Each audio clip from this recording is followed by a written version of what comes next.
que lo que nos propone justamente es interrogar esas respuestas un poco desde el horror, de rechazo directamente que damos los psicoanalistas frente a algunos cuestionamientos, ¿no? Algunos cuestionamientos que provienen en este caso de los discursos de género, esas primeras respuestas que vienen a decir, o bien no tenemos nada que revisar, o ya lo revisamos, ¿no? Y que oscilan entre maquillarse para estar ayornados a la época, o directamente denostar, ¿no?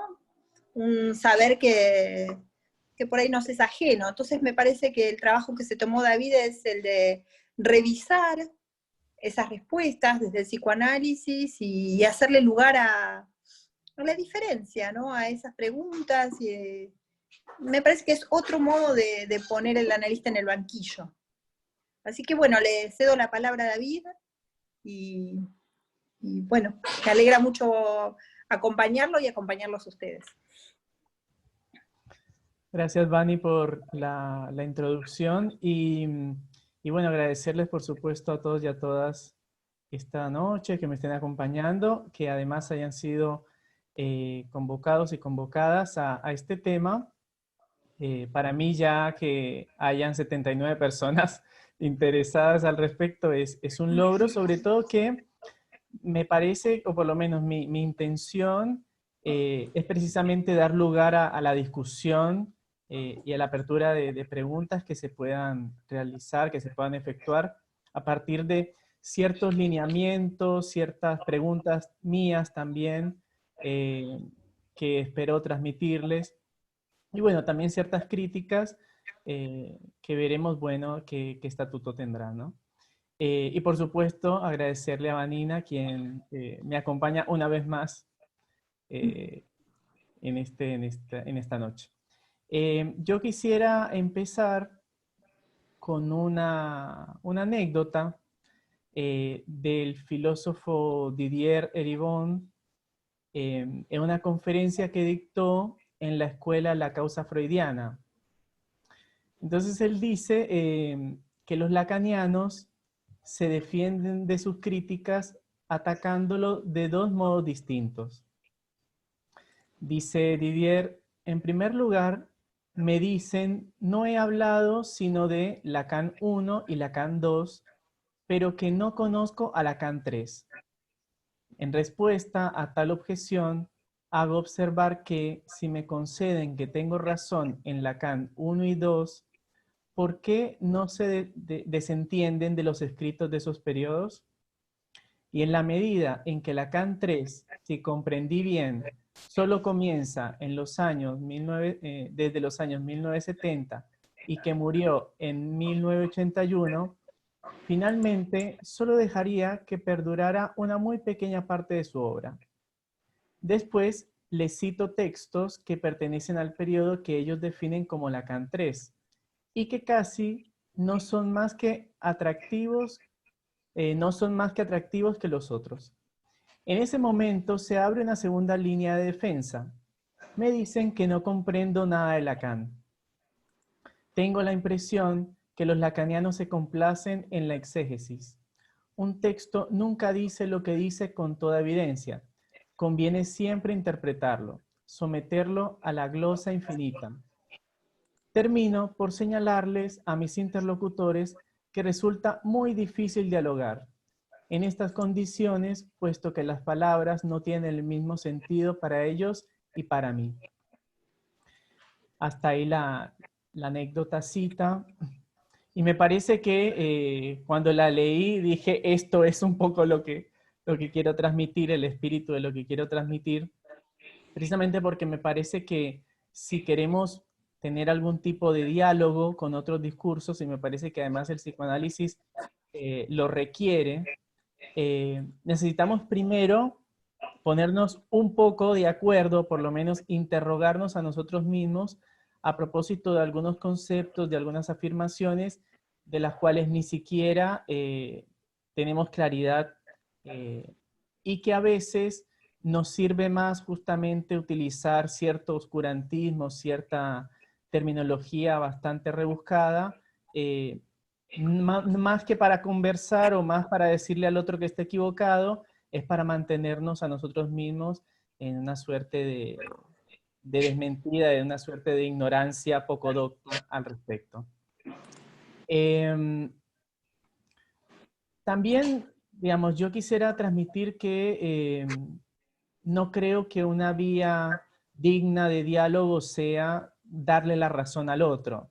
Justamente si nosotros queremos poder dialogar, se trata de poder ubicar también las diferencias, los puntos de inflexión, los desacuerdos. Como decía Vanina, bueno, no se trata solo de ayornarnos y entonces decir, bueno, tenemos que revisar o tirar por la borda todo el psicoanálisis. A veces también en el orden de querer ganar adeptos, y me autorizo a llamarlos así, ¿no? Como entonces subirnos a la cresta de la ola de la época y estar completamente de acuerdo cuando me parece que nuestra práctica en algunos puntos realiza objeciones que siguen siendo válidos. Y a nivel local, porque me parece que no es poca cosa estar hablando de este tema en Argentina, en donde hay, digamos, el psicoanálisis tiene un lugar central en la cultura, ¿no? Me parece que una de las cuestiones importantes es que si bien acá hay toda una cultura tomada por el psicoanálisis o el psicoanálisis tomado por la cultura, me parece que una forma también de poder dialogar es que nosotros seamos un poco más rigurosos con ciertos conceptos con los que trabajamos y con los cuales pensamos nuestra práctica, ¿no? Ese segundo momento que sería el clinicar.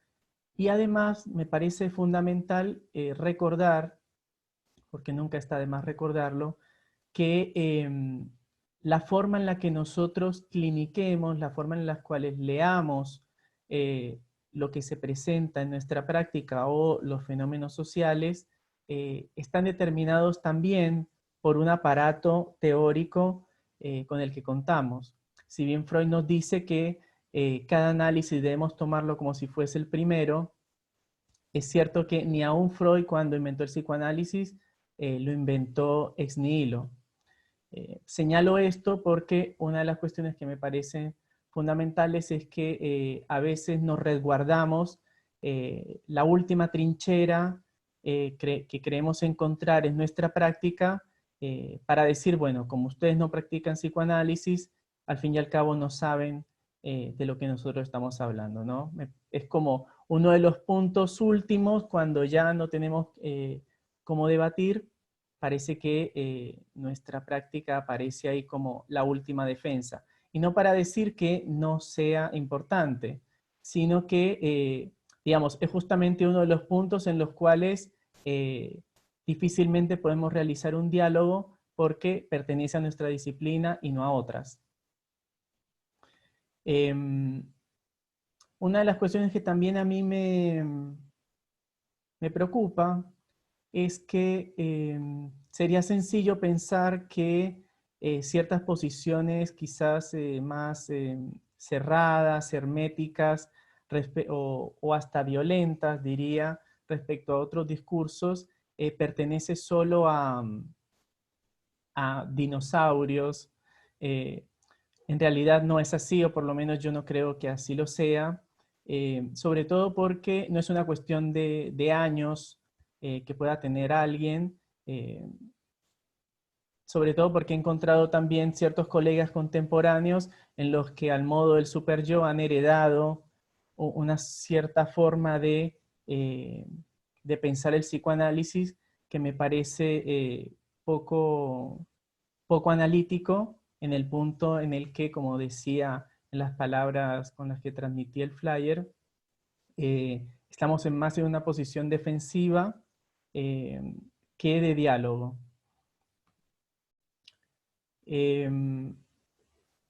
También hay otra cuestión que me parece importante señalar y es que, digamos, esta discusión o no discusión entre el psicoanálisis y otros discursos, especialmente los discursos de género, han dado lugar, por ejemplo, a que algunos colegas se nombren, por ejemplo, analistas con perspectiva de género, o algunos lugares de asistencia psicológica, de perspectiva psicoanalítica, que se dicen con perspectiva de género.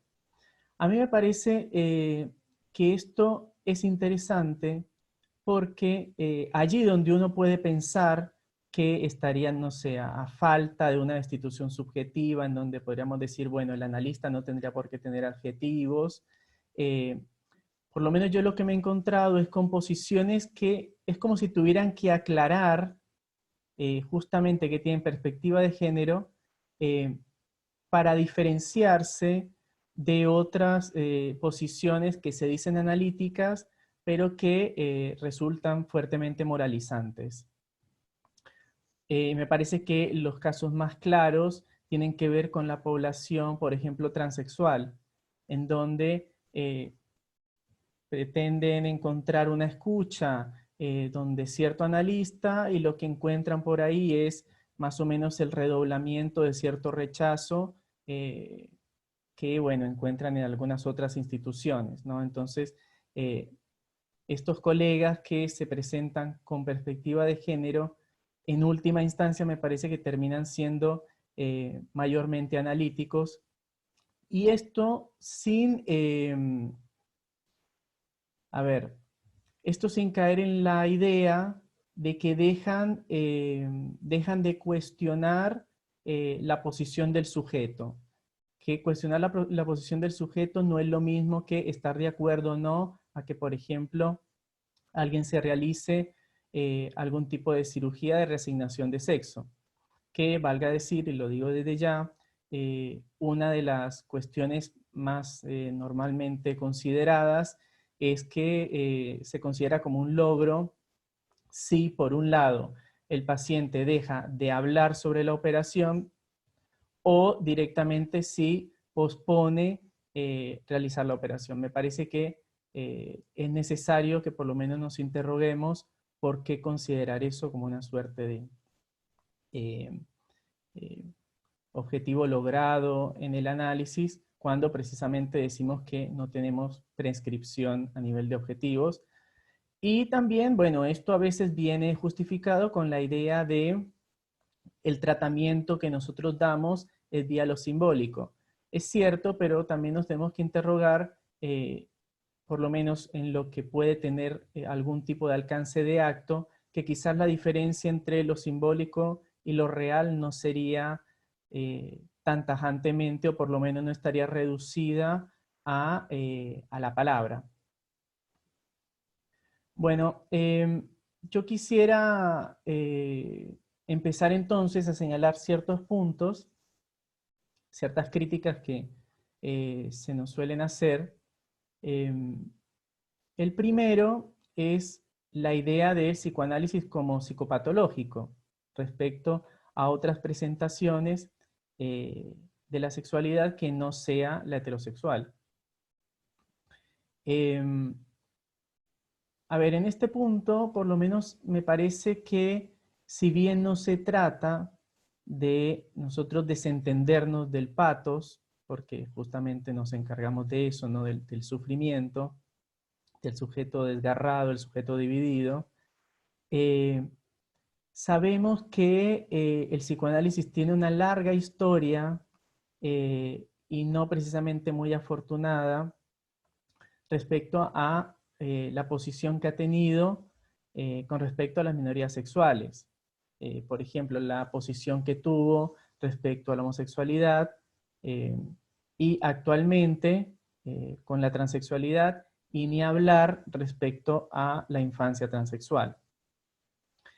Un poco hago esta serie porque a mi criterio, justamente allí donde antes estuvo para el psicoanálisis la homosexualidad, advino posteriormente la transexualidad, ¿no? Entonces, se produjo este efecto en donde en un primer momento estaba ligado sí o sí de una forma casi ontológica a la estructura perversa, y sabemos también cómo en un cierto momento los analizantes homosexuales, entonces por un lado se analizaban con ciertos analistas de alguna escuela y en otro entonces tenían como una suerte de dos análisis, en una en la cual podían hablar de ciertas cosas y en otro de otra, pero porque esto justamente los habilitaba o no para advenir analistas.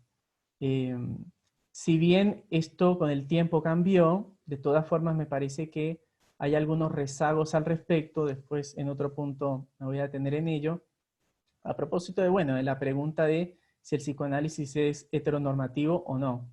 Pero bueno, voy a seguir con la cuestión de lo psicopatológico.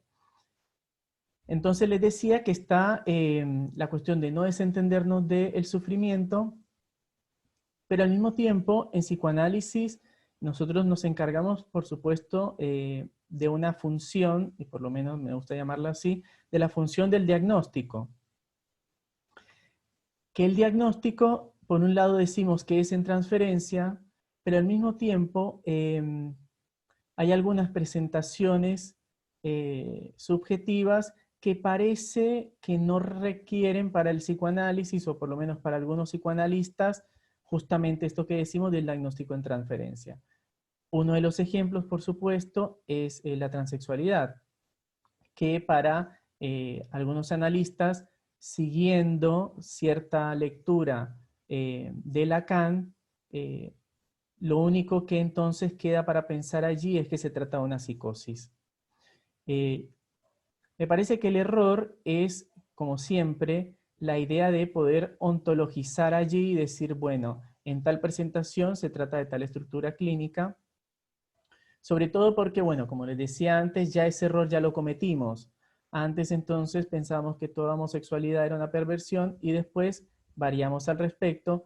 Y esto no para que entonces se vuelva una suerte de mala palabra y decir que entonces no podríamos decir que puede haber una homosexualidad en una estructura perversa o una transexualidad en una estructura psicótica, porque digo, más allá de el acuerdo o desacuerdo que podamos tener con otros discursos, me parece que lo que en última instancia no podemos perder de vista es al sujeto que nos consulta, y que por supuesto la posición del analista no es la misma dependiendo de cada una de las estructuras subjetivas, de las posiciones subjetivas del ser. Ahora bien, sabemos que del diagnóstico se han realizado no solo usos, sino, bueno, cierto abuso del diagnóstico. Además que, digamos, dentro de nuestra comunidad analítica, todavía, por ejemplo, se utiliza como insulto o para poner en duda algo que alguien pueda decir, algún planteamiento teórico, decir, bueno, se trata, ese es un psicótico, ¿no? Cuando, digamos, es una posición totalmente antilacaniana, por lo menos si nos remitimos al seminario de la psicosis, donde Lacan dice que justamente si nos diferencia nuestra posición a la posición del psiquiatra, es que ese testimonio para nosotros tiene un valor bastante original.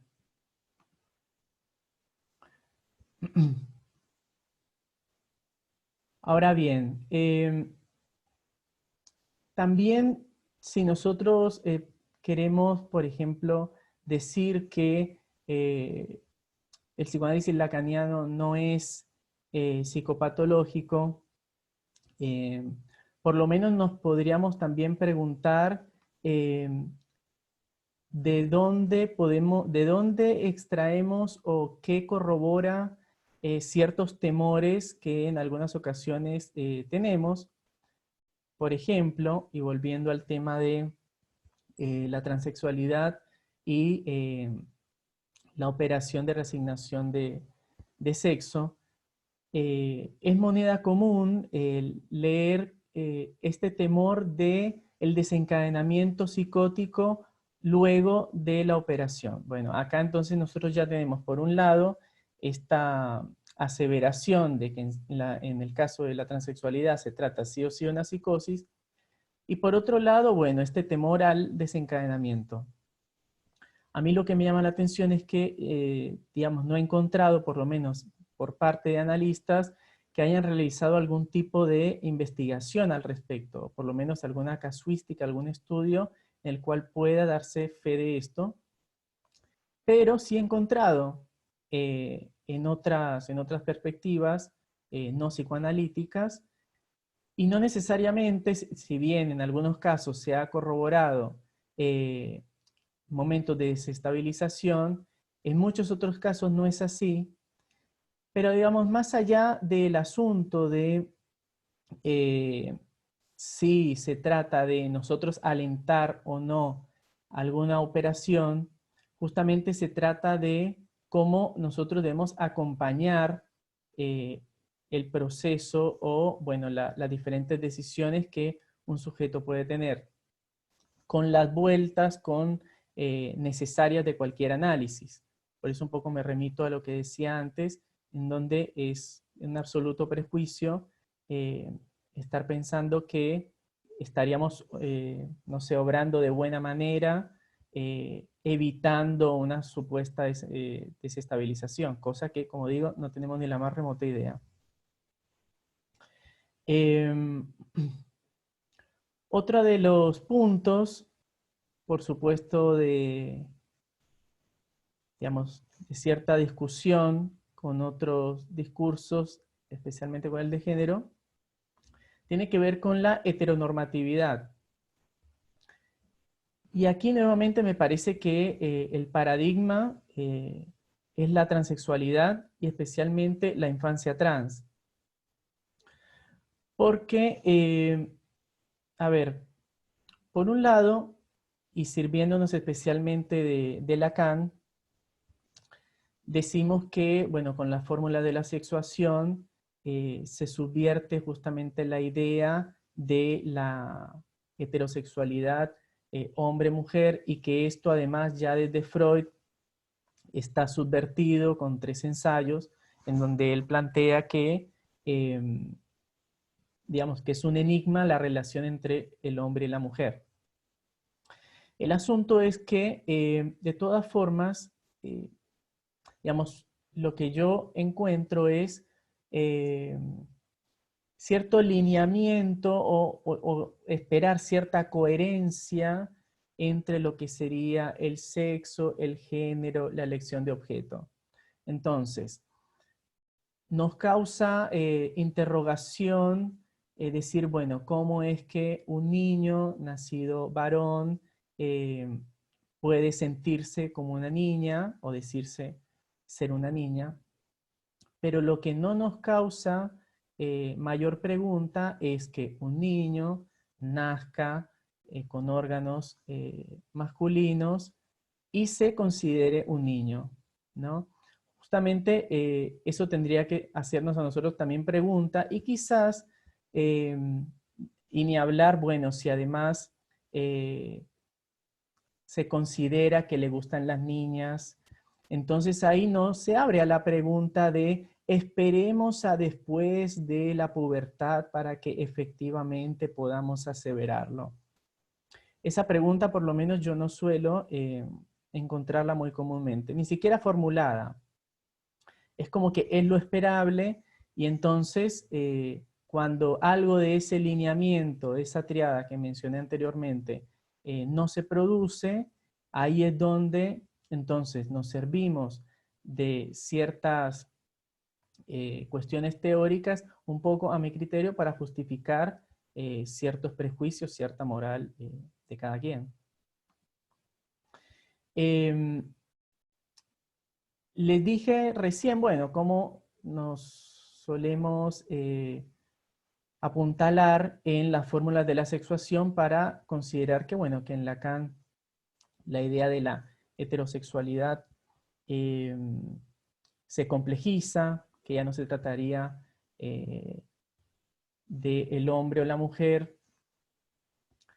Pero si nosotros vamos al seminario, por más de que Lacan dice un hombre y una mujer son significantes, de todas formas él no cesa de hacer mención a ciertas cuestiones anatómicas, como también Freud lo hizo. Digo, esto también para repensar la idea de otros discursos nos leen mal. Me parece que, digamos, el sustento de la lectura que puedan hacer otros discursos está. Lo que pasa es que, bueno, nosotros que hacemos una interpretación de esos textos que por ahí no coincide, pero que hay justa razón y material suficiente para esa divergencia de lecturas. Por ejemplo, a propósito de considerar el psicoanálisis heterosexual o no, o heteronormativo, nosotros nos podemos ir al seminario 4 y ustedes me van a decir, bueno, es un Lacan del principio. Justamente me remito a este seminario haciendo mención a la cita que les leí al principio de Didier, ¿no? Dice Lacan en el seminario 4 en la página 203. Si la teoría analítica asigna al Edipo una función normativizadora, recordemos que, como nos enseña nuestra experiencia, no basta con que conduzca al sujeto a una elección objetal, sino que además la elección debe ser heterosexual. Nuestra experiencia nos enseña también que no basta con ser heterosexual para hacerlo de acuerdo con las reglas, y hay toda clase de formas de heterosexualidad aparente. La relación francamente heterosexual puede encubrir en ocasiones una atipia posicional, que por ejemplo, la investigación analítica nos mostrará que se deriva de una posición francamente homosexualizada. Por lo tanto, no alcanza con que el sujeto alcance la heterosexualidad tras el Edipo, sino que el sujeto, niño o niña, ha de alcanzarla de forma que se sitúe correctamente con respecto a la función del padre. Este es el centro de toda la problemática del Edipo. Entonces, podríamos decir que a este Lacan del seminario 4 no lo podríamos comparar con el Lacan del seminario 20. El asunto es que también contemporáneo al seminario 20 tenemos el texto del Atolondradicho. Y recordemos que, bueno, ahí hay una definición que da Lacan respecto a la heterosexualidad, donde él dice que consideramos como una variante, no, ¿dónde era? Dice, consideramos heterosexual a todo aquel que ama a las mujeres, sin importar su propio sexo, ¿no? Esta referencia, por ejemplo, de todas formas ya ubica, digamos, lo hetero, lo que sería el campo otro, del lado de las mujeres. El asunto es que una de las cosas que solemos decir es que lo que sería el goce femenino y el goce fálico no son equivalentes o no son, no podríamos decir que uno es para los hombres y otro para las mujeres, pero esta referencia un poco da lugar a ello. Y de todas formas, cuando Lacan hace esta suerte de repartición entre el lado del goce fálico y del goce otro, de todas formas me parece que hay una dificultad porque tendríamos que poder desligar la feminidad de las mujeres, si lo problematizamos desde esta perspectiva. Y además, una de las cuestiones que a mí por lo menos me llama la atención, estuve revisando algunos testimonios del PASE, y es que por lo menos en testimonios de hombres no encuentro, o no encontré hasta el momento, quizás alguien sí, y por ahí me lo puede hacer llegar, algún testimonio que hable sobre cierta referencia al goce femenino en un varón. Entonces parece ser que si bien nos ponemos muy complejos con la idea de las fórmulas de la sexuación y el Atolondradicho, parece ser que al fin y al cabo entonces tendríamos que hablar de goce femenino en la mujer y el goce fálico en el hombre.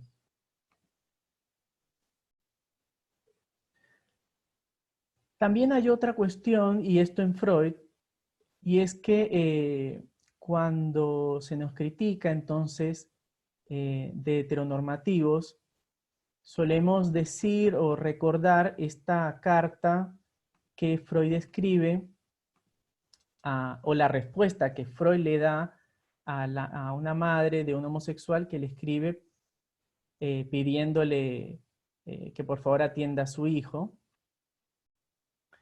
Y es interesante, por lo menos para mí, que cuando me remito a la carta y la leo, porque me parece que así como Lacan dice, se pregunta en el seminario sobre la psicosis, ¿qué es leer? Él decía, bueno, por un lado, no es la impresión de lectura, eso de ir pasando los ojos por las palabras, eso no sería leer, o dice, aprendernos un texto de memoria tampoco es leer.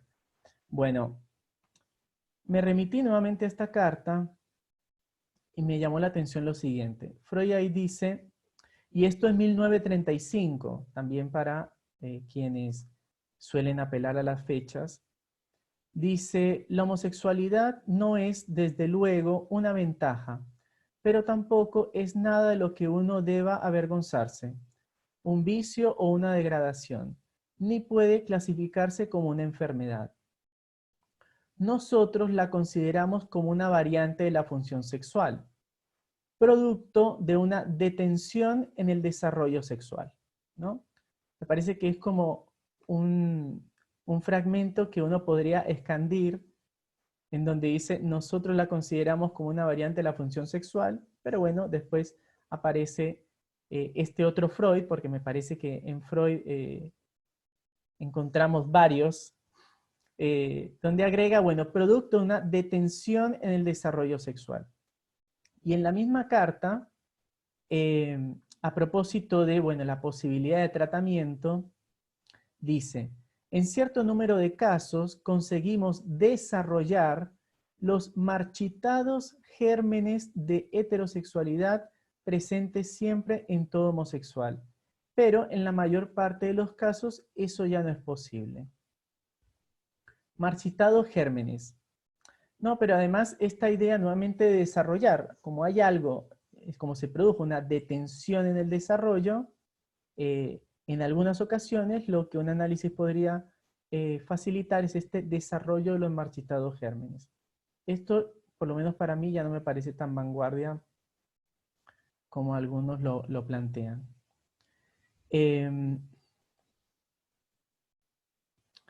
Ahora bien, una de las cuestiones que solemos decir es que los discursos de género nos leen con transferencia negativa. Y es como una razón que me parece bastante curiosa, sobre todo porque se plantea como algo efectivamente negativo. Y si nosotros leemos a Lacan en el seminario justamente 20, ahí él habla de la lucidez de la transferencia negativa a la hora de leer.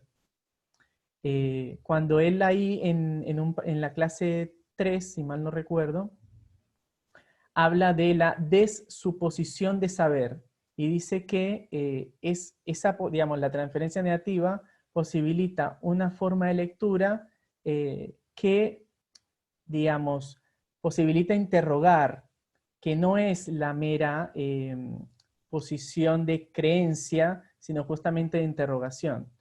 Entonces, creo que atrincherarnos en la idea de que nos están leyendo de una forma incisiva termina siendo un poco cómico porque en últimos lo que podríamos decir es que están realizando un análisis minucioso de por ahí ciertos pasajes de los cuales nosotros preferimos hacer un poco la vista gorda o directamente creer que entendemos de lo que estamos hablando.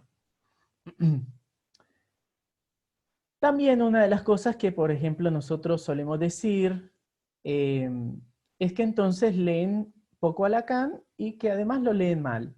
De hecho, estoy leyendo textualmente a una colega que dice, leen poco y mal a Lacan, es la afirmación. También dice, construyen sus teorías a partir de pseudoconceptos psicoanalíticos. Yo por lo menos en este punto lo que puedo decir es que lo de leer poco a Lacan lo encontramos también dentro del psicoanálisis, a veces del psicoanálisis lacaniano, a veces preferimos leer a comentadores de Lacan antes de ir y quemarnos los sesos leyendo a Lacan.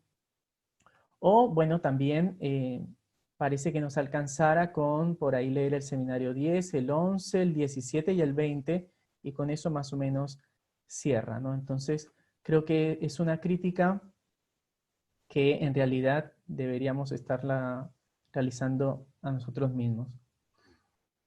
El asunto de lo falocéntrico.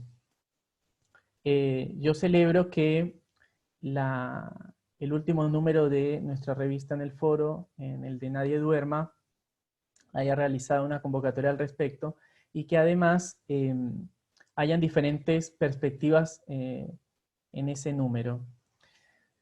El asunto con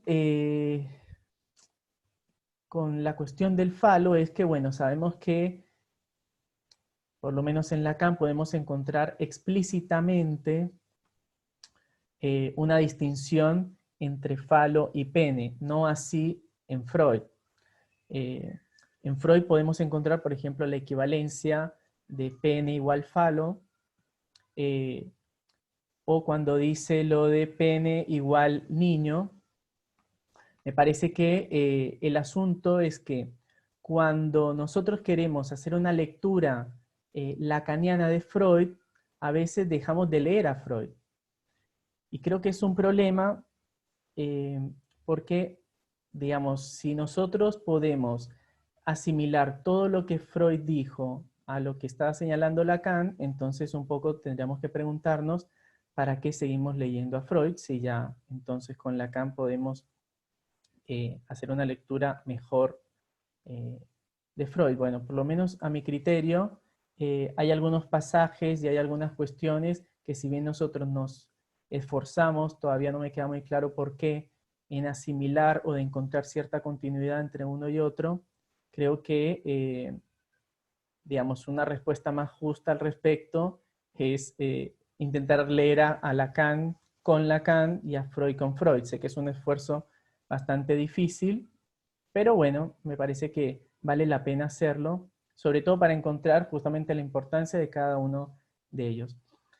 Para no adentrarme en el asunto de lo falocéntrico, a mí por lo menos me interesa ubicar que si bien por un lado entonces con Lacan decimos podemos hablar del falo simbólico, imaginario, real, hay algunos puntos problemáticos como cuando decimos, bueno, en Freud tenemos, cuando habla de la castración anudada al nombre al padre, tenemos también la referencia a la madre fálica, o entonces el falo materno. El asunto ahí es que si por un lado nosotros podemos decir que la madre, en tanto se le supone un pene,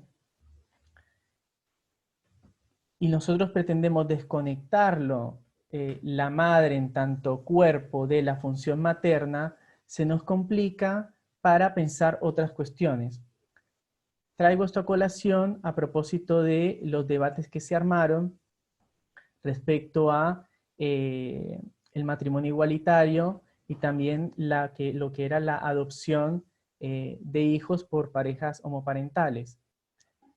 Que por supuesto hubo quienes entonces decían que esto iba a traer consecuencias devastadoras porque no iban a poder realizar la diferencia entre los sexos, que era necesario ese sustrato real, o bueno, ya más allá del asunto de la función materna, la dificultad que podría traer para el lazo social. Bueno, en fin, surgieron un montón de objeciones que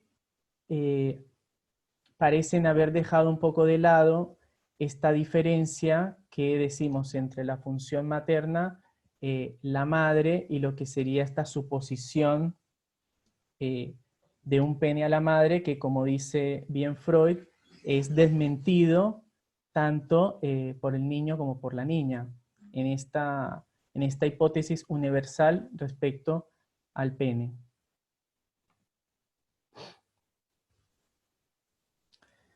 Otro de los puntos, lo del sexo como real.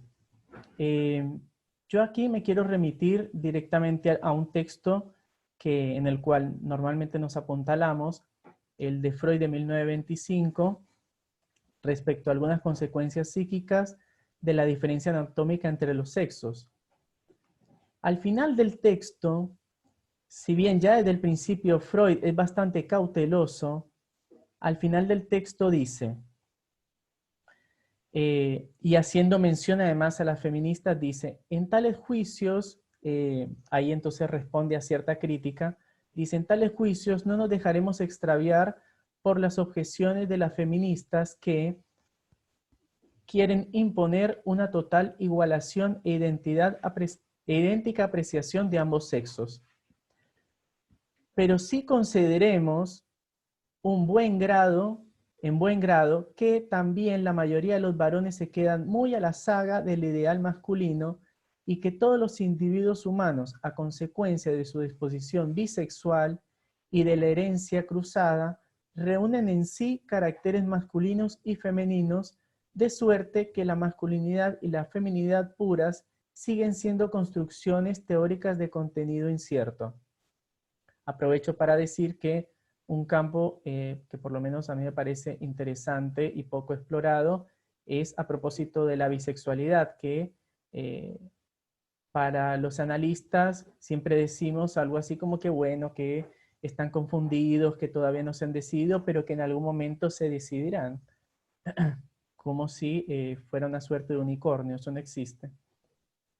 Prosigo con la cita, dice, me inclino a conceder valor a las elucidaciones aquí presentadas acerca de las consecuencias psíquicas de la diferencia anatómica entre los sexos, pero sé que esta apreciación solo puede sustentarse si los descubrimientos hechos en apenas un puñado de casos se corroboran universalmente y demuestran ser típicos.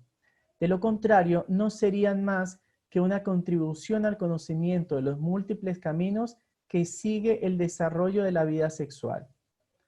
No, Freud ahí, por un lado, muestra grandes reservas, pero además, esta última frase me parece ahí sí bastante apropiada, cuando dice, de lo contrario no serían más que una contribución al conocimiento de los múltiples caminos que sigue el desarrollo de la vida sexual. Entonces ahí me parece que de alguna forma uno podría contrastar con lo que leía anteriormente de los retoños o esta detención en el desarrollo.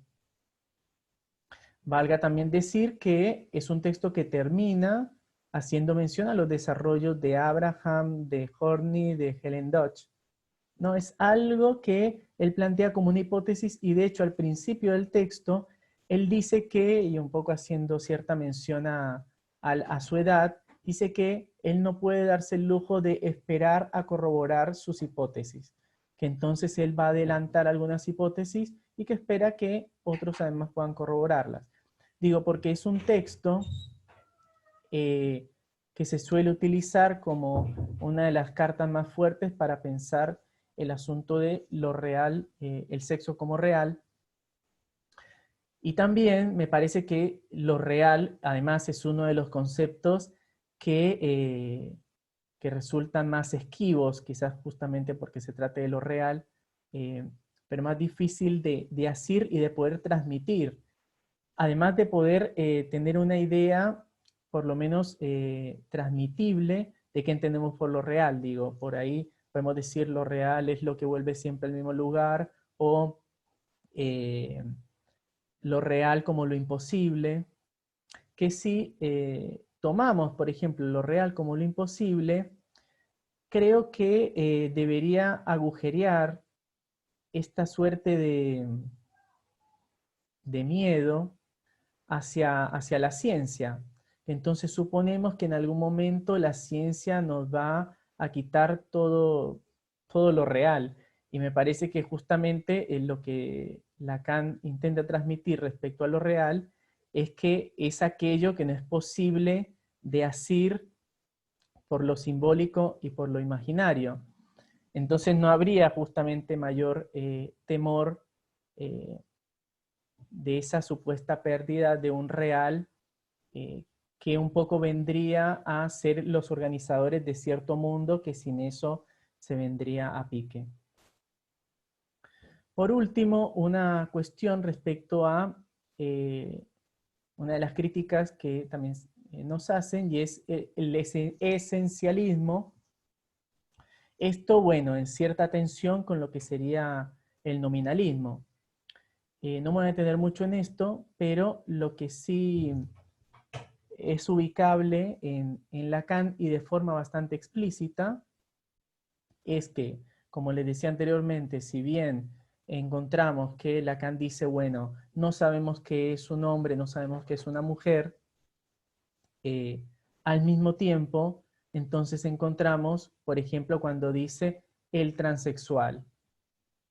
No solamente eso, sino que en las diversas referencias que él trae, hace solamente mención, como que si habláramos del transexual, estamos hablando solamente de el hombre que quiere advenir como mujer. Y bueno, sabemos que no es la única presentación que tiene la transexualidad, que hay transexualidades y por ende en ese punto se puede ubicar cierto esencialismo, eh, pero también es cierto que Lacan varía y entonces en algunos pasajes aparece más ligado a cierto nominalismo, eh, sobre todo al principio de su enseñanza uno podría ubicar cierto nominalismo. eh, ya posteriormente, por ahí en el seminario 23 y 24, encontramos a un Lacan quien explícitamente hace una crítica al nominalismo, diciendo, por ejemplo, que él se ubica más en cierto realismo, que entonces ahí tendríamos que entender o cómo podemos entender esta referencia al realismo, quizás en cierta resonancia a lo real, pero bueno, eso ya es una hipótesis que no he desarrollado, pero por lo menos sí me interesaba plantear que en el mismo Lacan uno puede encontrar una variación de una posición a otra. Bueno, esto creo que ya lo dije, pero lo voy a repetir, es que de todas formas la idea de que nosotros podemos justificar al fin y al cabo nuestros planteamientos eh, bajo la excusa de que nosotros hacemos clínica y los otros discursos no, bueno, me parece que justamente cada discurso tiene su particularidad, cada uno tiene sus puntos también imposibles de transmitir, pero que bueno, que esto no debe impedirnos al mismo tiempo hacer algún tipo de rectificación a la posición que nosotros tenemos, más allá digamos, más allá de una rectificación con otros discursos, que además me parece que es necesaria por parte del psicoanálisis, sobre todo porque, como nos dice Lacan, hay efecto analítico con cada giro de discurso. Al mismo tiempo me parece que, como decía Vanina al principio, es una forma también de ponernos a nosotros en el banquillo, de reinterrogarnos en aquellos puntos que creemos dar por zanjados, por entendidos, y que entonces por ahí estamos es más repitiendo más que realizando algún tipo de lectura. Así que bueno, voy a dejar hasta ahí y vamos a abrir las preguntas, a los comentarios. Bueno, vamos a tomar algunas preguntas. Si hay preguntas, pueden levantar la mano si quieren. Gabriel levantó la mano. Yo no lo veo acá levantando la mano, pero bueno, adelante, Gabriel. Sí, Bueno, me parece incitante tu propuesta y realmente creo que abre muchos puntos para aclarar y sobre todo para pensar la especificidad de, del psicoanálisis como una disciplina que no necesariamente puede zanjar todas las perspectivas o ubicarse desde Ujú, todas las perspectivas, ¿no? Por ujú, ejemplo, no sé, tenemos el ejemplo de siempre de Lacan que tomaba de la lingüística, de la sociología, pero él decía, yo hago lingüistería, yo ujú, hago algo que tomo prestado alguna cosa y uso lo que me sirve para los fines de, por ejemplo, bueno, de la clínica o del análisis más propiamente. La clínica viene después, ¿no? ujú, Entonces, por ejemplo, categorías tales como el diagnóstico. Yo no creo que en Lacan sea muy esencialista. Es tipificante, pero no por el lado del esencialismo, sino por el lado de ser freudiano, en el sentido, ¿no?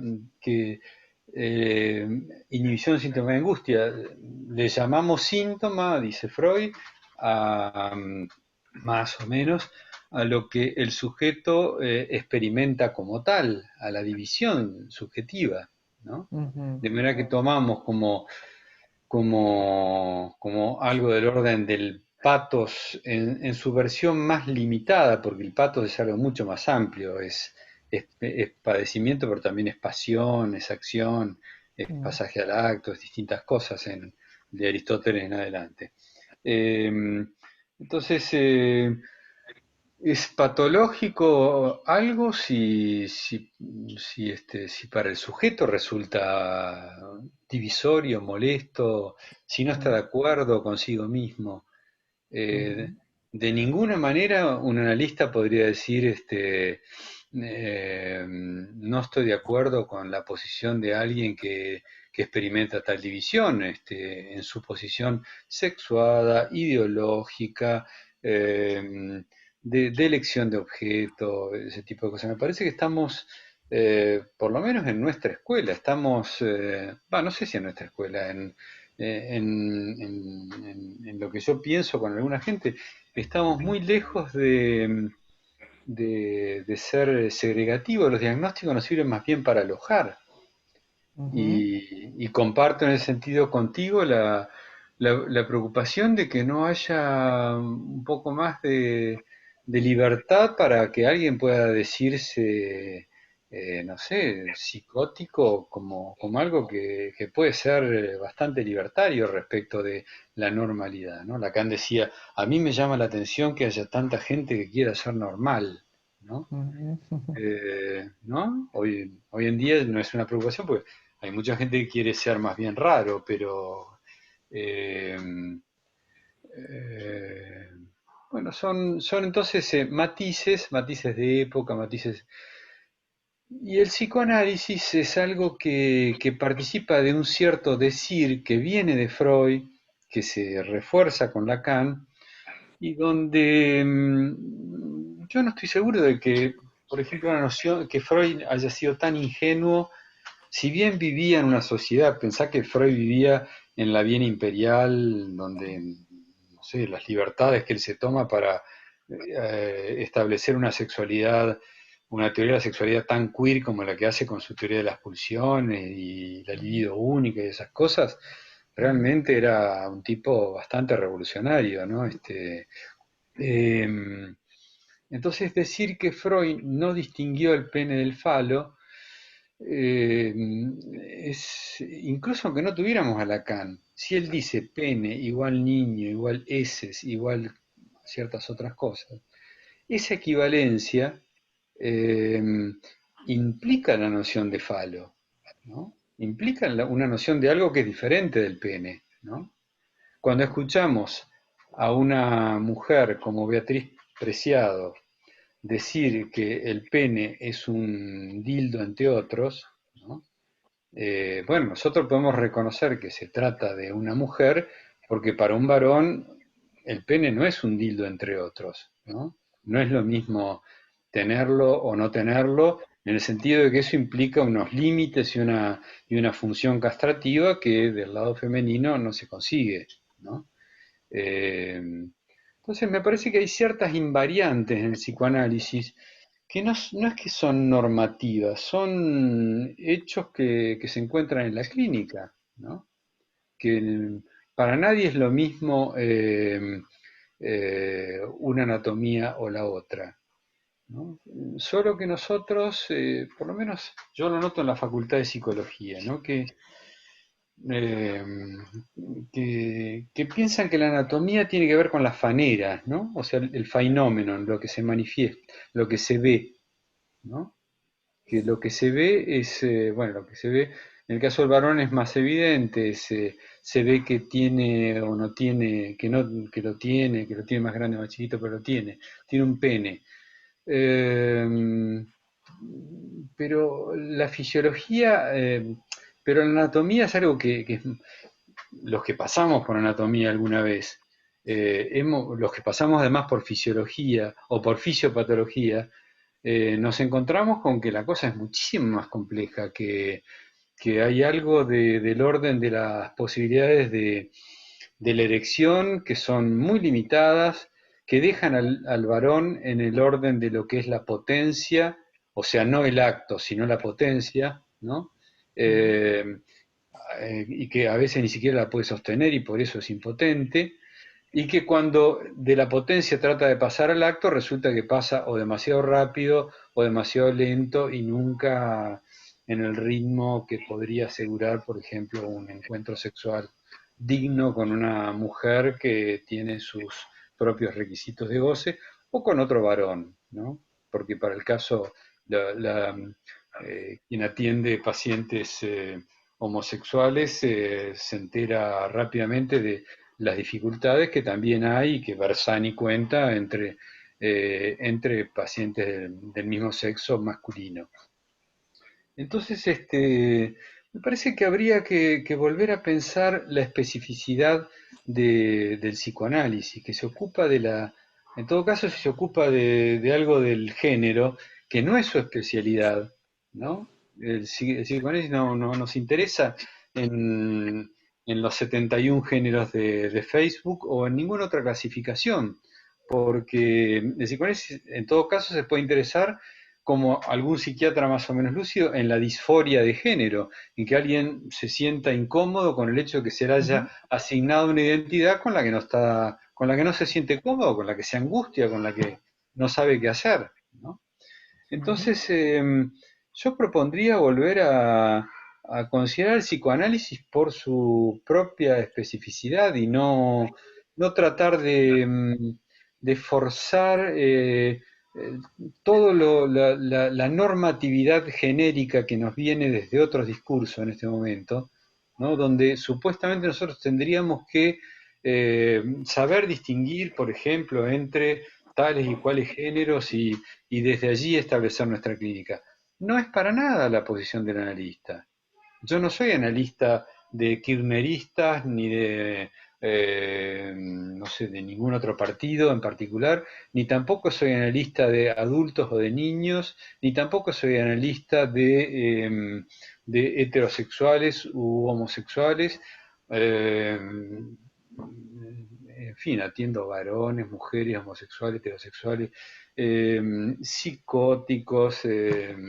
Quienes me conocen saben que tengo una cierta admiración por la psicosis eh, y que la verdad es que a la psicosis le debemos la mayor parte de las grandes innovaciones en la historia de la humanidad, de manera que es gente respetable, ¿no? Así como, bueno, no sé, me parece, abogo en pro de- del decir, del análisis, como por ahí dice Lacan, que es un decir que no es ni nominalista, ni esencialista, es más bien eh, realista, en el sentido de que reconoce que hay en lo femenino un real que no se alcanza desde el lado del varón, ¿no? Que es inaccesible, que es inaccesible, que solo irónicamente se puede pensar que un varón puede obtener el goce no todo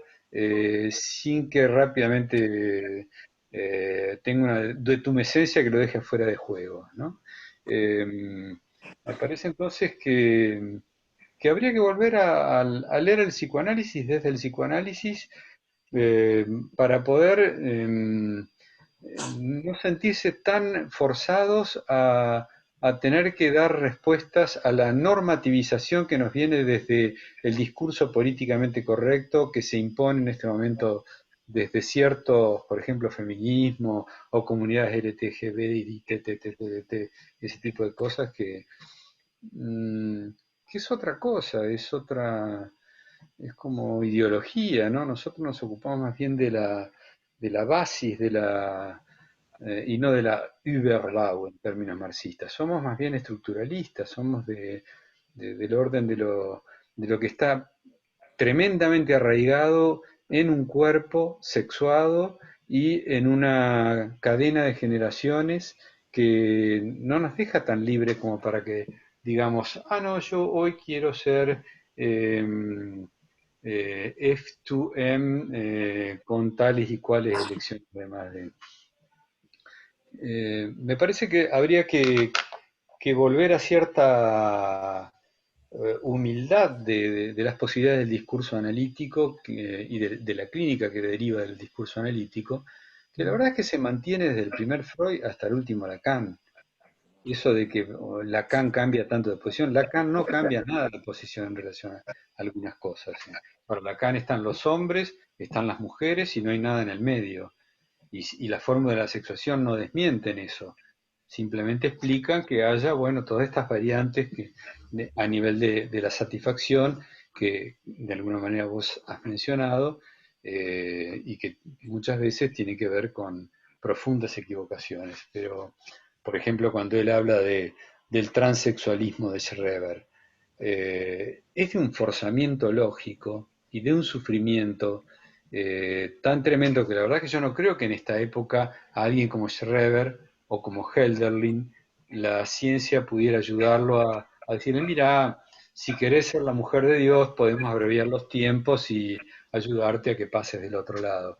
Me parece que en ese sentido la ciencia promueve cierto tipo de cosas que apuntan a un post-humano en el cual no estamos todavía y a lo mejor está bien que no lo estemos, ¿no? Cuando Lacan intentó ser demasiado herético y reducir todo a RCI, se dio cuenta de que no, que todavía necesitamos el, el cuarto elemento, el mítico, el nombre de nombre de nombre, que puede ser la diosa blanca, no necesariamente el padre biológico, pero que necesitamos ese punto de mito y bien, eso es psicoanálisis, no para nada heteronormativo, pero sí reconocimiento de lo que es diferente, ¿no?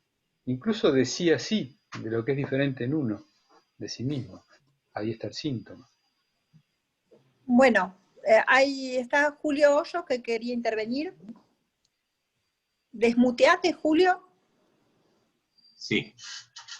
Bueno, muchas gracias por permitirme participar desde Colombia. Quería hacer una alusión justo a algo que dijo al pasar Gabriel y que lo había estado pensando en la intervención de David. Y dijiste, Gabriel, un Freud queer. Y me parece que creo que hay que hacer una diferencia entre el psicoanálisis y los psicoanalistas. Porque revisando, digamos, cuando yo empecé a trabajar este tema de la transexualidad, que por eso me interesó asistir hoy, que es mi tesis de doctorado sobre el tema,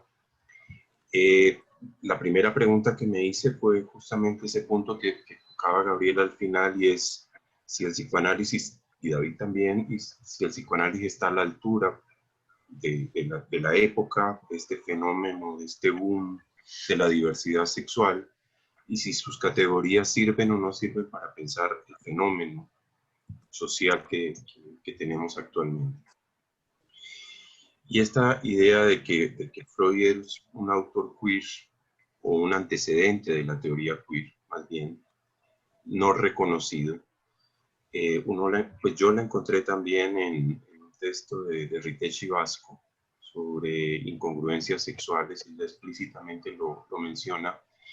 Y hay una cita que es muy breve, que me gustaría tomarme un minutico para leerla, de Freud, que me sorprendió mucho, que está en la página 163 de la edición de Amor Rorto sobre la joven homosexual. Y Freud dice algo que a mí me parece que puede ser justamente eso, el antecedente freudiano de la teoría queer. Dice Freud: un hombre con cualidades predominantemente viriles y que exhiba también el tipo masculino de vida amorosa puede con todo eso ser un invertido con relación al objeto, amar solo a hombres, no a mujeres, un hombre en cuyo carácter prevalezcan de manera llamativa las cualidades femeninas, y aunque se porte en el amor como una mujer en virtud de esa actitud femenina, debería estar destinado al varón como objeto de amor. No obstante, muy a pesar de eso, puede ser heterosexual y no mostrar hacia el objeto una inversión mayor que una persona normal media. Lo mismo vale para las mujeres. Tampoco en ellas el carácter sexual y la elección de objeto coinciden en una relación fija. Un poquito más adelante dice: más bien se trata de tres series de caracteres: caracteres sexuales somáticos, carácter sexual psíquico, masculino-femenina, y tipo de elección de objeto. Me parece entonces que ahí en Freud se pone en evidencia de que esas tres series no tienen una relación lineal ni unívoca. Creo que a partir de ahí uno puede entender en el mismo Freud parte de la diversidad sexual, como es evidente, pues un analista no creo que objete de entrada cómo goza un sujeto, ¿cierto? Y cuando digo de los analistas, me parece que también tiene que ver en cómo se leen algunas cosas. Cuando Lacan trabaja a Schreber y ella hace, digamos, una de sus primeras alusiones a la transexualidad, creo que ha habido una cierta lectura particular, porque cuando él toma el esquema y menciona allí la pendiente transexual, y a partir de ahí muchos han dicho hay una pendiente transexual en toda psicosis, no quiere decir inmediatamente, como algunos al parecer lo leyeron, particularmente hasta entrado este siglo, que todo transexual sea psicótico, ¿cierto? Entonces me parece que hay que diferenciar, ¿sí?, el psicoanálisis de los psicoanalistas, y sin duda debe haber psicoanalistas, los hay, pues que tienen prejuicios, por supuesto, pero creo que en el texto, en la misma referencia del psicoanálisis, como ese ejemplo que traje ahorita, pueden encontrar elementos para entender todo este asunto de la diversidad sexual. Era un poco eso lo que quería introducir. Gracias. Una cuestión es que me parece importante que por ahí nos preguntemos, digamos, ¿por qué Freud no pudo decir, si bien lo decía por todos lados, como dice Lacan, ¿por qué no pudo decir no hay relación sexual? A ver, un poco me parece que es importante esto porque lo dije al pasar. En Freud me parece que encontramos un Freud que, digamos, sería de vanguardia, si se quiere, o como un poco vienen comentando, un Freud queer. Pero bueno, en otros momentos también encontramos a un Freud que responde más a su época. Digamos, me parece que es importante ubicar a Freud en esa división, así como lo podemos encontrar dividido frente a otros temas. Esto para justamente no caer en la cuestión de, bueno, nos leen mal y nosotros sí leemos correctamente. Pero, Un ejemplo, sí. no, está bien, David, después quiero decir una cuestión. Y a propósito específicamente sobre la transexualidad, el paradigma, un poco del sesgo de lectura sobre el tema ha sido, bueno, esta referencia al seminario O Peor, en donde por lo menos yo lo que he encontrado es ciertas lecturas sumamente sesgadas, pero que dan cuenta del sobreentendido de lectura, digamos. Hay un momento ahí donde él dice, haciendo mención al texto, que por supuesto ahora no me acuerdo el nombre, de Stoller, dice que, bueno, que los casos que allí se presentan podrían ser mejor entendidos con la forclusión lacaniana. Y entonces, por supuesto, lo que se entendió es que si habla de forclusión, entonces habla de psicosis. Y Lacan no circunscribió la forclusión a la psicosis. Eso como para dar también un poco a la cuestión que señalaba Julio. Pero bueno. Perdón, David, es en el seminario 18 que está esa referencia, no en el 19. Ah, dale, dale. El de un discurso. Está bien. Yo quería aprovechar y hacer también una intervención un poco porque lo conozco mucho a David y sé que gusta de trabajar en la comunidad ciertas temáticas que a veces pueden incomodar, inclusive, por ejemplo, el libro que acaba de publicar sobre el suicidio en tanto acto, ¿no? Que recibió muchísimo rechazo también en un primer momento cuando lo iba planteando a su tema de tesis, ¿no? Pero el suicidio más bien lo pensamos como pasaje al acto, ¿no? Era la crítica de muchos talleristas, ¿no? Y a mí me parece que cierta, sin duda, la posición nuestra, nosotros nos ocupamos del síntoma, podríamos decir. El problema es que los psicoanalistas no dicen eso interpelados en la polis, porque si dijéramos eso, me parece que ya está el debate, ¿no? Si nos ocupamos del síntoma en el consultorio, porque el síntoma aparece ahí, ¿no? Porque el síntoma no es por lo que los traen los padres a la joven homosexual, por ejemplo, el síntoma es lo que divide al sujeto. Estaría zanjado. Sin embargo, como conversamos en la polis, ¿no? Me parece que es interesante lo que propone David para interrogarnos. Yo tuve la experiencia, por ejemplo, en Río, cuando hicimos nuestro encuentro de América Latina, ¿no? ¿Se acuerdan? Sobre las identidades y la sexualidad, ¿no? Que hubo, al contrario, un montón de presentaciones de los colegas de casuística de transexuales que respondían a un diagnóstico de neurosis. En algunos casos yo tenía francas diferencias con los diagnósticos, pero se notaba que se había desplazado cierto efecto de segregación, de la segregación al transexual a la segregación a la psicosis, ¿no? En ese movimiento, pero que el movimiento seguía siendo segregativo, que era casi como un movimiento ecléctico de donde veníamos anteriormente, de esta idea de que el transexual equivoca el camino.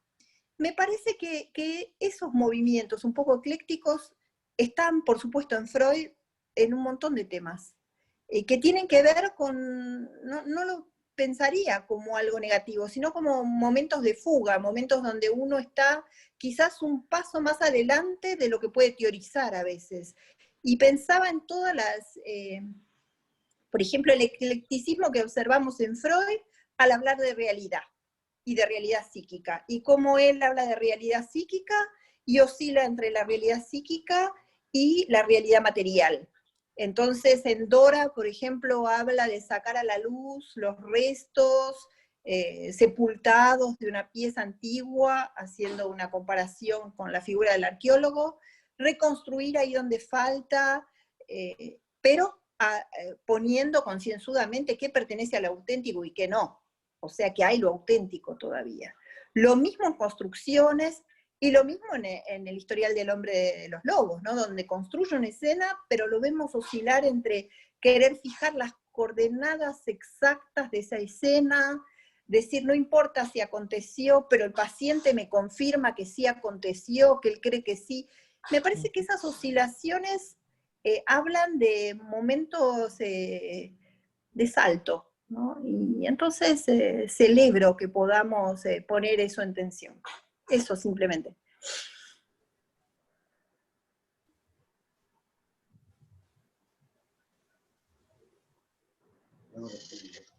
Sí, Laura. Sí. No, saludar, David, tu presentación me gustó, me entusiasma, me parece que comparto lo que decía Vani, que me parece que es nada interesante de tu parte poner temas que permanentemente hoy nos ponen en debate con otros colegas, y también con gente que nos interpela, ¿no? Que nos pregunta, que nos acusa, ¿no? Pero así que me parece que está bueno y está bueno sacudirnos, ¿no? Decir, bueno, a ver, tanto leemos, tan bien leemos, me parece muy lindo comenzar esa enunciación a ponernos a conversar. No, a mí me parece que, de todos modos, lo que me parece interesante es que a veces basculamos entre una posición más de investigación, ¿no? Entonces que hay preguntas abiertas, como la cuestión de el apoyo de la anatomía, ¿no? O como decía Gabriel, de lo que se ve, ¿no?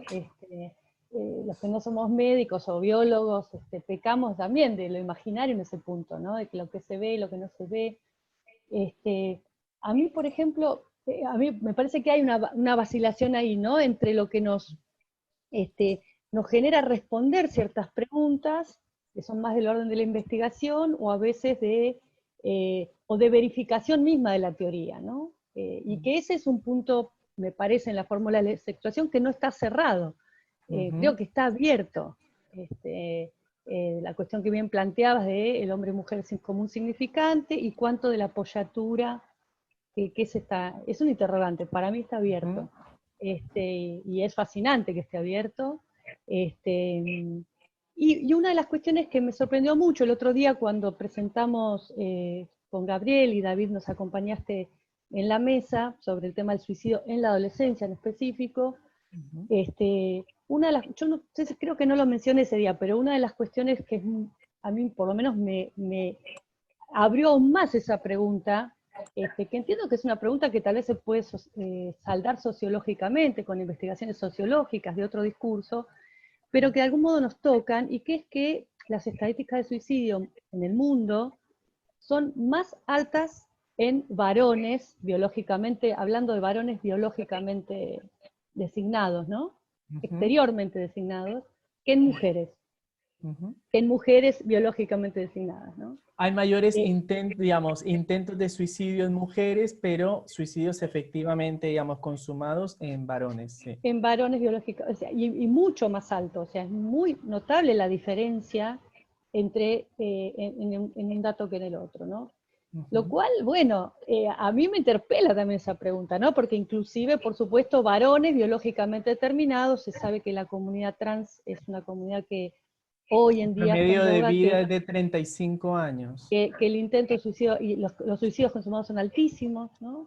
Es Es o, decir o que o les matan o se matan, más o menos la cosa es muy, muy alto. oscila ahí, sí. Por eso digo que entonces, bueno, hay algo ahí para mi gusto de la anatomía que por ahí se salta caso, o sea, para mi gusto se salta caso a caso, y en eso comparto con Gabriel que al interior de la clínica, un poco digamos, no quiero decir la humildad porque sería una tontería decir eso, como, bueno, bajarse el pony, como me gusta, que es un dicho que usan mucho, ¿no? Los chicos, que decir, bueno, aceptar las limitaciones para pensar el caso, para orientarnos en el caso por caso, desde la posición de la ética del análisis, que es alojar al sujeto, ¿no? Pero no hay duda que hay un aspecto de la investigación analítica, de la obra del psicoanálisis, que está abierta en ese punto, ¿no? Eso Sí. quería mencionar. Sí, agradezco lo que mencionas, sobre todo porque me sirve para, bueno, para anudar dos temas que a mí me interesan, ¿no? La cuestión del suicidio y justamente esto que presenté hoy. Por ejemplo, uno podría pensar que entonces mayores intentos de suicidio y suicidios efectivamente, o suicidios consumados en varones, eso podría responder a una cuestión anatómica. Esa podría ser una explicación, decir, bueno, hay algo en cierta anatomía del varón que llevaría entonces, digamos, ¿es una vía posible? Los datos podrían corroborarlo. El asunto es eso, nosotros con qué leemos Sí, lo que aparece hormonal, un como... tema hormonal. Claro, por ejemplo, Y bueno, no veo por qué no podría ser, digamos, dependiendo de qué marco teórico nosotros utilicemos. Ahora, también entonces en ese caso podríamos poner, no sé, quizás un poco más sociológicos y decir, bueno, quizás tiene que ver con las presiones sociales que recaen sobre el nacido varón, y entonces ahí, bueno, habría también otra forma de responder a propósito de esta equivalencia esperable a nivel social de naciste con los órganos masculinos, entonces sos hombre, entonces tendrían que gustarte las mujeres, ¿no? Sería como esa terna. Y desde el psicoanálisis sería otra posición, que no sería entonces decir, bueno, por el discurso capitalista o porque lo social tal cosa, o entonces decir, bueno, solamente lo biológico. Pero al mismo tiempo, y como vos misma señalabas, digamos, en el psicoanálisis está este sustrato orgánico, biológico, siempre dando vueltas, y se trata de, bueno, nosotros qué posición tomamos al respecto. Porque, por ejemplo, en Freud, cuando habla de, en análisis terminable, interminable, cuando habla de la roca de castración, él dice que el basamiento es biológico. Después con Lacan, me parece que, por lo menos respecto al asunto de ese atolladero con el que se encuentra Freud en el análisis, bueno, lo zanja desde otro lugar. Si bien, también como señalé, bueno, respecto a, no sé, el goce en la mujer, el goce en el hombre, ya desde el seminario, por ejemplo, 14, está hablando de estas cuestiones que hacía alusión Gabriel, ¿no? La de tumescencia, presente o no.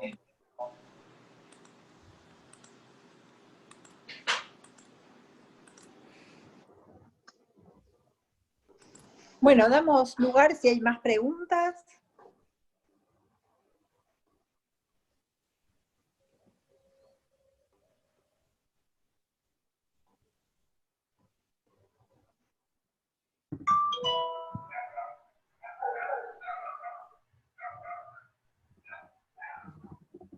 También pueden tomar la palabra, digamos, escribir está re lindo, pero Claro, claro, porque vemos muchos también puede, comentarios en el chat. sí. Bueno, Por ahí hasta ¿puedo hacer deslizan un algo más. comentario? Claro, por supuesto. Sí. Hola, ¿qué tal? Hola, ¿qué tal, Bueno, Sol? gracias, David. La verdad que me gustó mucho tu presentación. Y más que nada, o sea, a mí me interesa un poco esta idea de si se puede trabajar en un entrecruzamiento entre psicoanálisis y feminismo, ¿no? Ujú, Y ahora estoy leyendo un libro de una autora que es analista bastante joven, se llama Hacia un feminismo freudiano, ujú, Sofía Rutenberg. ujú, Y al principio ella plantea esta idea de que hacia el psicoanálisis suelen haber dos posturas, ¿no? Por un lado, lo que sería una defensa acérrima, que suele venir de psicoanalistas, y ujú, por otro lado, una crítica que directamente plantea algo así como si hubiera que descartar al psicoanálisis, pues no sirve. O sea, esto más bien del feminismo. ujú, En este sentido, me parece muy valioso tu aporte porque siento que estaría bueno que los psicoanalistas puedan hacer una autocrítica. O sea, no hablo en singular porque todavía no me recibí, pero voy para ese lado, ¿no? ujú. Pero me parece importante. Esta chica lo que plantea es Freud ha muerto. Medio desde, como decía con Lacan, con Nietzsche con Dios, ¿no? Es como romper ese ídolo, romper esa estatuilla de Freud, porque si no, Freud es un ídolo y el psicoanálisis es una ideología. Entonces, poder castrarlo, parece que es muy difícil poder castrar a Freud, pero creo que en tanto se pueda hacer eso, podemos dejar de mirar al pasado y mirar hacia el futuro y decir, bueno, porque aparte, tanto que hablan de Freud, queer y demás, concuerdo, pero también algo que me gusta mucho de Freud es la autocrítica que tiene él, ¿no? De poder ir revisándose, esa honestidad que tenía intelectual. Ujú. Y a veces pienso que si él estuviera en este momento, ya súper idealizado, si él estuviera en este momento, pienso que él mismo se corregiría, porque no le importaba solamente defender sus ideas, sino que también le importaba que la gente pueda entenderlo, pueda apreciar el psicoanálisis y tener cierta aceptación, porque él también buscaba que el psicoanálisis fuera una ciencia. Entonces, yo no descarto que Freud hoy buscara cierto apoyo por parte del feminismo. Creo que tenía cierta astucia en ese sentido. Que a veces hoy parece que desde el psicoanálisis hay una cuestión como rígida de querer defender lo que se plantea en el psicoanálisis y falta quizás negociar un poco. Bueno, ese comentario nada más. Te agradezco el comentario porque estoy además de acuerdo, no solo en que Freud estaba interesado en que el psicoanálisis tuviera cierto reconocimiento por parte de otros discursos, sino que además, y bueno, agregando un poco a la fantasía que vos nos compartís, de si Freud estuviera, yo creo que además no solo se rectificarían algunas cosas, sino que por ahí nos corregiría algunas cosas que nosotros decimos. Me da así como la impresión, pero bueno, fantasiémoslo. ¿Puedo decir algo? Dígalo. Sí. Yo creo que el movimiento feminista, como movimiento social, ideológico, político, es muy importante, es algo realmente muy importante desde las últimas décadas del siglo anterior y ahora. Y, y para nada me parece que vaya en contra del psicoanálisis y por lo menos de la perspectiva de los analistas que estamos preocupados muchas veces por la, por la incomprensión que puede padecer una mujer de lo que es ser mujer, ¿no? Porque la joven homosexual de alguna manera le trataba de mostrar al padre cómo habría que tratar a una mujer, cómo habría que amarla, cómo habría que cortejarla, cómo habría que aproximarse a ella. Y el varón, me incluyo, los varones, tenemos una tendencia hecha desde el discurso tradicional, desde el inconsciente, de tomar a la mujer, yo te amo, pero porque amo en ti algo más que a ti, te mutilo y tomo lo que me gusta, o sea, la fórmula de la fantasía, ¿no? Y lo femenino queda afuera, ¿no? Entonces nos decimos heterosexuales y por ahí hay que ver hasta qué punto realmente somos heterosexuales o somos, por lo menos a nivel de la fantasía, fetichistas, ¿no? Eh, entonces, es un proceso, muchas veces un proceso de análisis muy duro para el varón, si no lo pudo lograr de alguna manera eh, sin la ayuda de un análisis. Creo que hay algunos hombres que lo logran, pero muchas veces es un proceso de análisis muy duro, un proceso de análisis muy duro, llegar a ubicar ese punto en que una mujer quiere ser amada y goza de una manera que no tiene nada que ver con la fantasía del varón. Y en ese punto el feminismo viene a decirnos, ustedes son unos primates que no saben ubicar bien cómo es y me parece que eso es inobjetable, que hay un desentendimiento más allá de que no hay relación sexual. Además está el desentendimiento que Lacan grafica con sus fórmulas de la sexuación, donde del lado sujeto varón lo que encuentra del otro lado es un objeto A. Y si en ese mismo seminario, o peor, Lacan dice, si los analistas no se sacan alguna vez las anteojeras del objeto A y no advierten lo que hay en lo femenino de sexo real, de un sexo real que no tiene nada que ver con el mundus ni con el inmundus del objeto A, nos vamos a quedar realmente afuera de la cosa que él advierte, ya que está viniendo muy fuertemente en el seminario 20, y que bueno, que lo lleva a revisar incluso hasta el historial de Dora, a propósito del comentario reciente de Sol, a revisar el historial de Dora en el sentido de decir, bueno, está la Dora comprendida por Freud, pero además está la Dora de El Incisú, que justo presentaba el retrato de Dora en la Orangerie cuando él estaba dictando el seminario de Saint-Thome, y él fue a ver esa obra y dijo, bueno, acá tenemos un ejemplo de otra manera de entender la histeria, un poco rígida, un poco de garrote, trique es garrote en francés, pero que es otra manera de entender la histeria y es a lo mejor lo que necesita el feminismo para ablandar un poco la rigidez, el estereotipo, el fetichismo típico de la fantasía del varón, ¿no? Que no hace falta ser homosexual para ser fetichista y para para querer encontrar cierta cosa en una mujer que no tiene nada que ver con lo que es ni por lo que una mujer quiere ser amada, ni por lo que goza, digamos.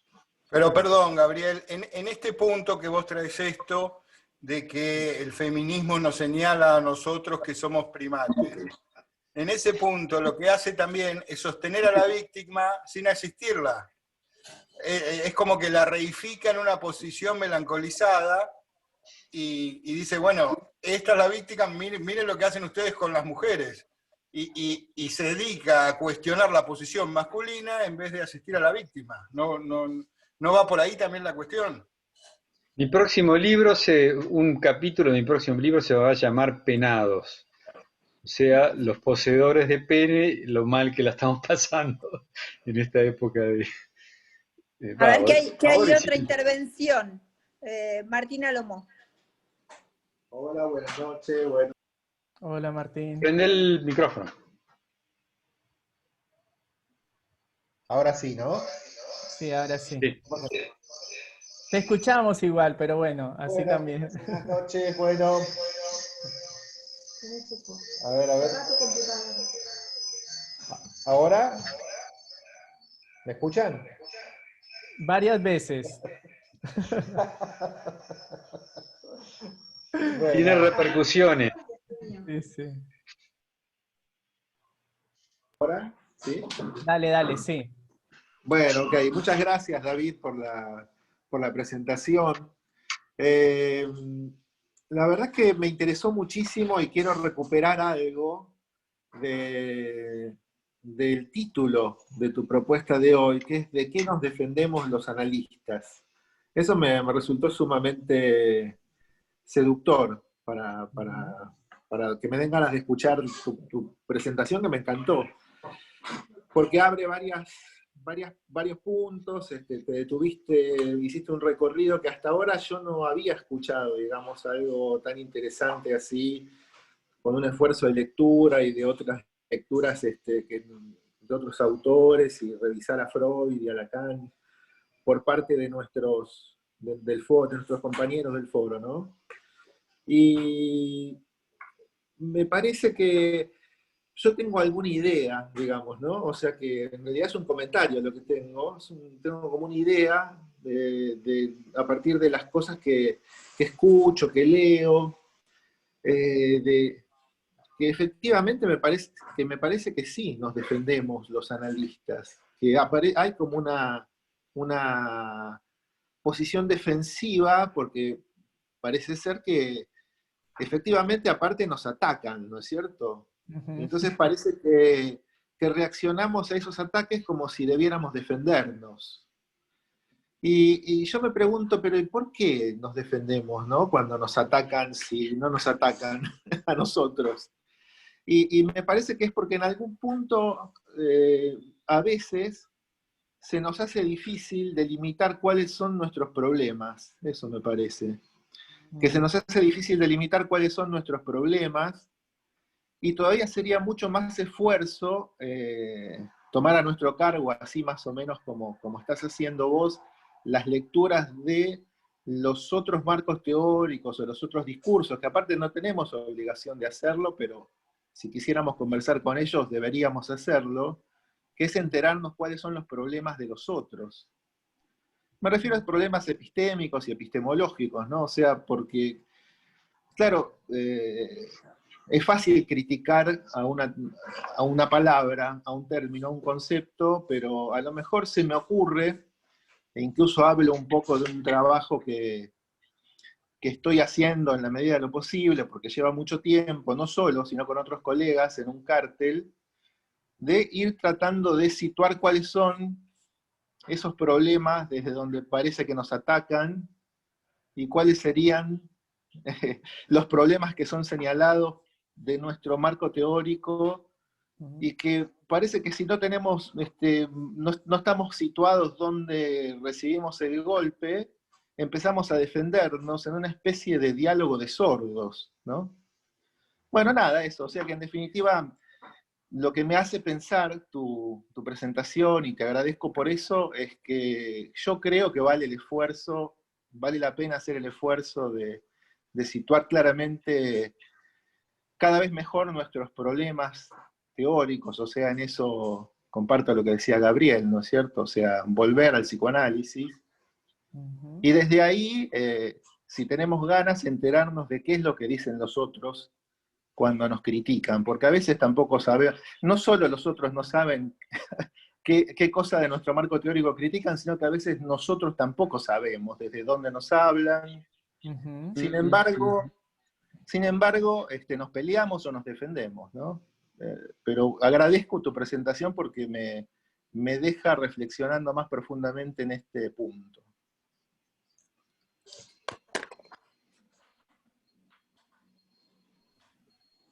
Yo quisiera retomar algo respecto a lo que había comentado Gabriel de las fórmulas de la sexuación y el asunto de la histeria.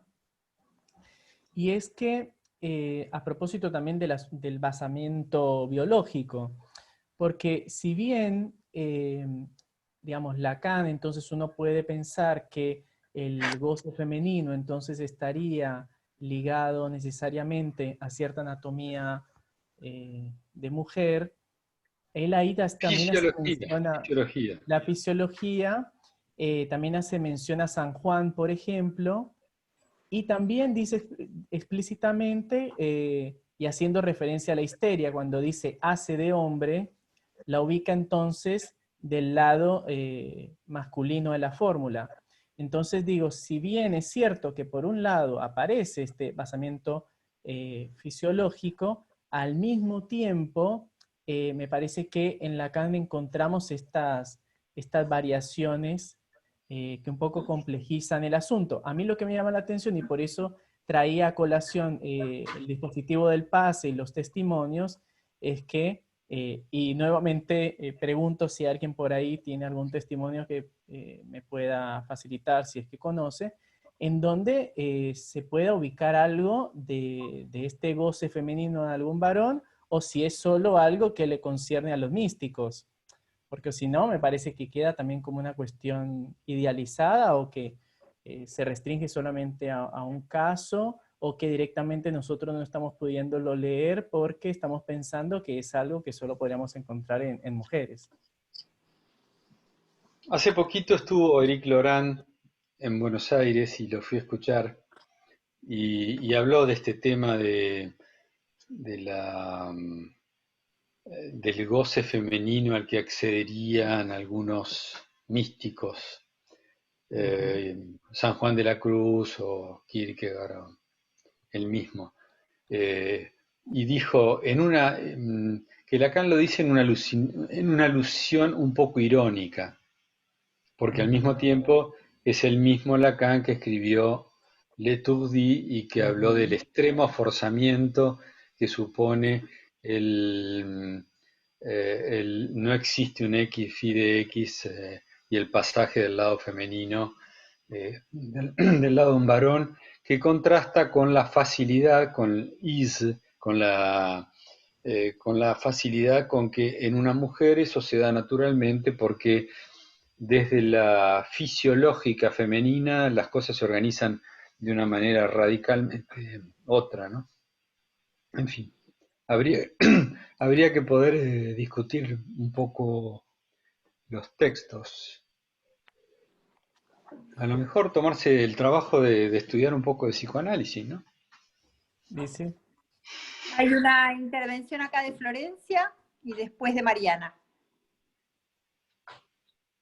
Sí, en relación a esto, David, por ahí hay testimonios de varones que, si bien no hablan directamente del goce femenino, sí hablan de que el análisis los acercó a una posición femenina por momentos, ¿no? Entendiendo posición femenina como una posición un poco más cercana a lo real, al agujero, al vacío, a algo de lo inefable, y que además les permite esa posición, estar en esa posición, también estar más afín a una posición del analista. Hay varios testimonios, después te los voy a pasar, que se refieren a esto.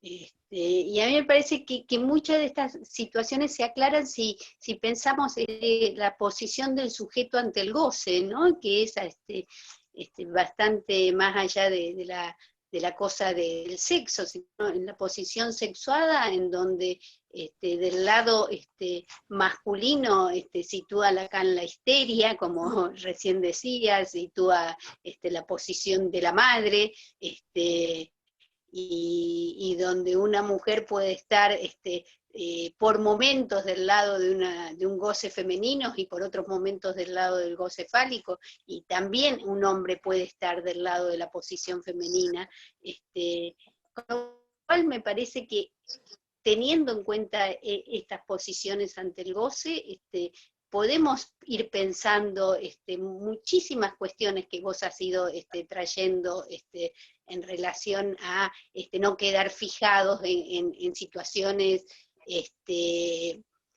prejuiciosas o que no nos permitan pensar o dialogar con perspectivas de género,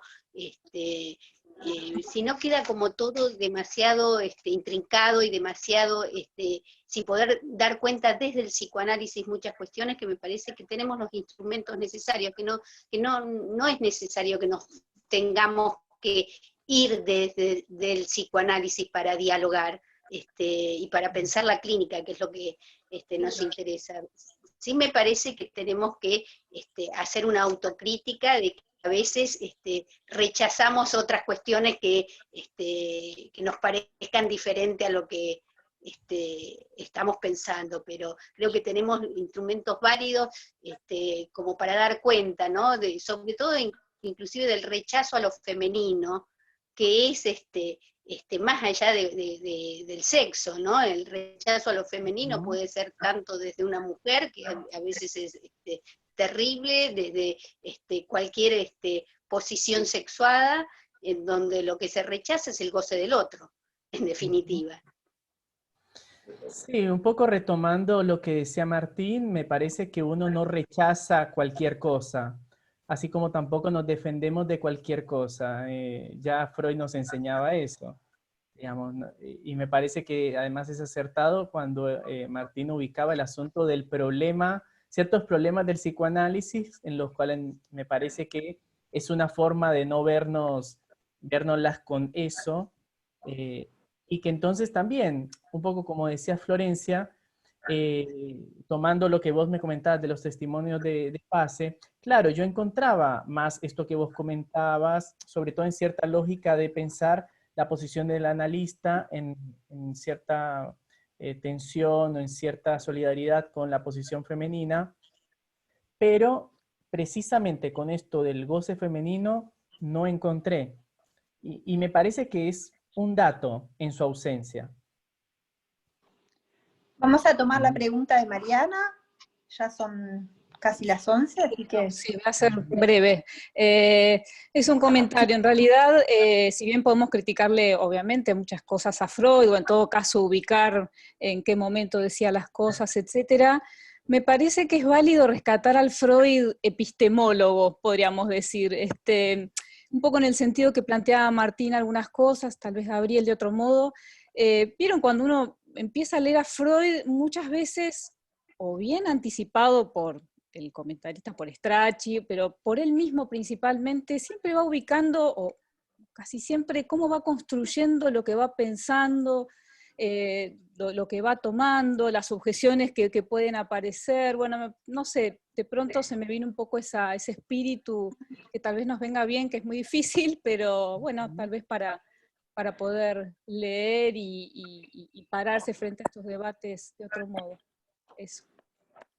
Sobre eso quisiera decir que es interesante que por un lado Freud aparece como solitario, ¿no? Entonces él teniéndose que inventarse quiénes le objetarían, cómo le objetarían, y ahora, digamos, que somos tantos, no nos damos la posibilidad de la discusión a veces.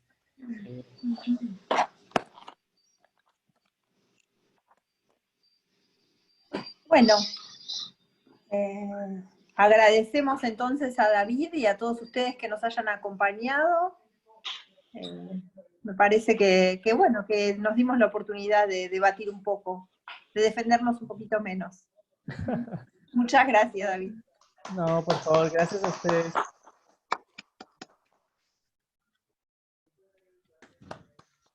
Bueno, nos vemos en otra ocasión. Bárbaro, chao. Que estén bien. Chao, chao. Gracias. Gracias, buenas noches.